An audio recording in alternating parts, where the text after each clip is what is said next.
Hi everyone, it's Annabelle here from Impronat, and today I'm here with Jo, who is a high school student, and we can't wait to hear her unique insights on a range of topics. Since Jo is under 18, her parent has given her permission for this interview to be shared online and on social media. Hi, Annabelle. Yes, and my mom, Michelle, has allowed me permission to be posted online. Wonderful. Well, welcome, Jo. Yeah. Thank you so much for being here today. So we're going to go through a range of questions to ask you, and we may as well just get straight into it. Firstly, this one is about school life. So how do you feel about the workload in high school? It's very traumatizing. I think from year 7 to 10, it was very, okay, because it wasn't as much of a priority. Mm-hmm. But then once you reach 11, it's like you're just, given so much work, and it's, traumatizing, and it gets really overwhelming and hard. Can imagine. Now, how do you feel about the support by your teachers and school staff? It's very different because when I had that question at the beginning, it was very different because I didn't feel like I had that much support from the teachers. But then just recently I've had more teachers come up to me and started talking to me about work, the workload and stuff. So it made me feel a lot more comfortable with myself and how I'm going. That's good. What do you think the barriers are to education for young people in Australia? Young people, since they have since we're in a different generation, I feel like it's really hard to connect with teachers if you're already really bad at socializing or you struggle asking for help. So I think the massive barrier is the communication between our generation with older generations. Now let's move on to social media. Do you feel pressure to present a certain image of yourself on social media? Yes, definitely. When I was younger, I year 7 or year 8, I didn't post myself that much online because I genuinely thought I felt different or uglier than a lot of the people in my school. But then year 9, year 10, I started getting out of my comfort zone and realizing that I have important features that make me me, and it makes me more unique from everybody else. So it made me a lot more comfortable when I started growing up. Great. And how do you think that social media, how do you think it affects mental health? It affects body image mostly and how you're supposed to act in certain situations. It gives what's the word? It gives certain impersonations, I guess, of who you're meant to be. It women especially, they supposed to represent themselves in a certain way. You have to dress all nicely, pretty, it's, and males are supposed to be attracted by the way you look, but really it's not like that. A woman could be whoever they want to be, and a man could be whoever they want to be as well. And it gives a really bad reputation for both people. Okay, so moving on to cost of living now. How do you think the cost of living affects teenagers' opportunities and choices?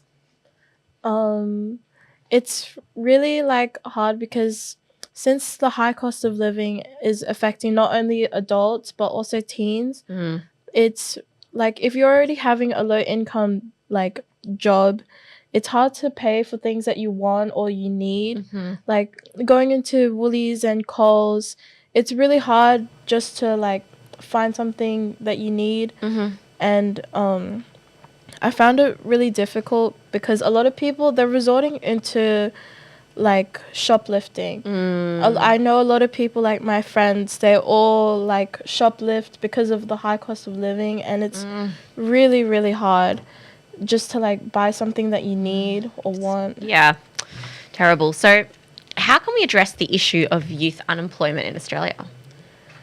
Linking to the shoplifting, I feel like we should either decrease prices, which I don't think it's ever gonna happen. But I also think we should increase the income for young people, so it's easier to buy stuff that they need, or like things just in general, because it's just harder for like us young people to not resort into bad actions like that. Yeah. Yeah. Okay, so let's move on to friendships. Have you ever experienced peer pressure in your friendships? Yes, definitely. Can you give us an example? I used to be in a trio in like year 7 and year 8 because I felt very what's it called? Like I felt comfortable with them, but then they started like drifting off, and it made me want to like I wanted the friendship to continue, but since they had their own lives, I didn't like. Yeah, and like a lot of them, they started getting into relationships. Like one of my friends, she used to go from like guys and then like start dating and talking about them, and then I was just there like wondering like, oh, am I supposed to do this, or am I supposed to act like that, like just to get like a male like attention? Yeah. And it kind of forced me into a relationship in year 7. Like I don't regret it, but it was like kind of like an opening like curve to like, oh, like I don't really need to do this, but yeah. Yeah, definitely. Okay, now fears about the world. How do you feel about the current state of world affairs? It's very daunting. And I feel like it's very traumatizing. Like I do society and culture as a subject at my school, and we're required to like read a lot of news articles. Yeah.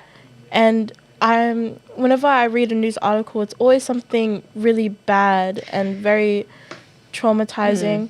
It's so scary because it makes me not want to read, but then like I have to. And the like problems like with Palestine, like I don't understand how it like came to that conclusion, but I just don't like, I don't want to understand. I just want it to all like stop. Yeah, it's fair enough. Have you ever witnessed or experienced violence in your community? I've experienced a lot of violence at like school. Yeah. Like in Parramatta especially. Yeah. There's a lot of violence going on like continuously. Between both males and females, or? Like just anybody. Yeah. Like I've had one time I used to work at a sushi shop. Yep. I saw these two homeless people fighting over a spot in Westfields, and they just like, this guy, he ended up throwing this like trolley at this poor woman. Oh my goodness. In Westfields, and everybody just kept looking, and the woman started like calling the police and stuff. It was so like traumatizing. Yeah, goodness. Now, lastly, the future. What challenges do you think that your generation will face in the future?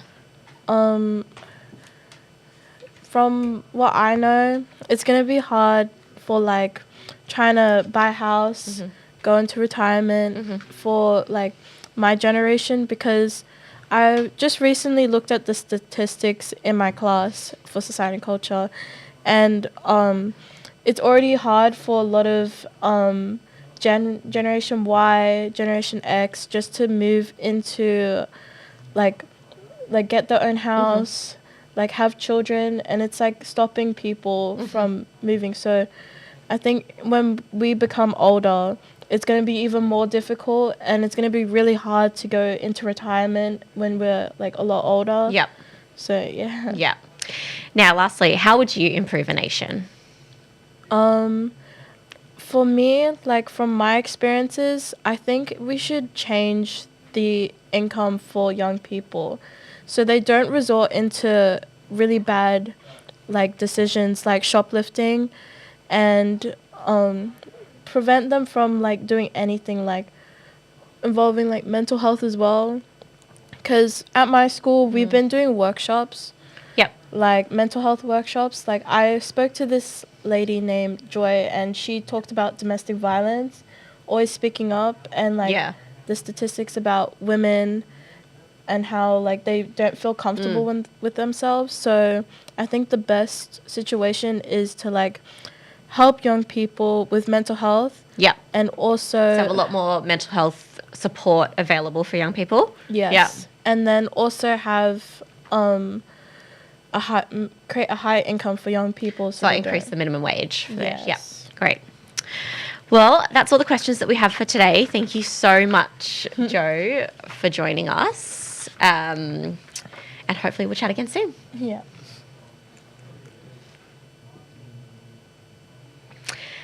Hi everyone, it's Annabelle here from Job Pedal, and today I'm here with Jo, who is currently in high school and is looking for casual work. So welcome, Jo. What kind of casual work have you done recently? I've worked in a lot of customer service and hospitality jobs like KFC and Hero Sushi, which is like in Parramatta and Rose Hill. Yep, great. And so you're now looking for another casual role. Is there any particular type of casual work that you're looking for? I'm looking for like any retail jobs involving like fashion, because I love fashion and I love creating new ideas and mood boards for like clothing and people. And I'm also looking for a modeling job as well, because I love like showing like body positivity. And like making sure young people and a lot of people like older feel comfortable with their body. Great. Well, thank you so much for that, Jo. Yeah.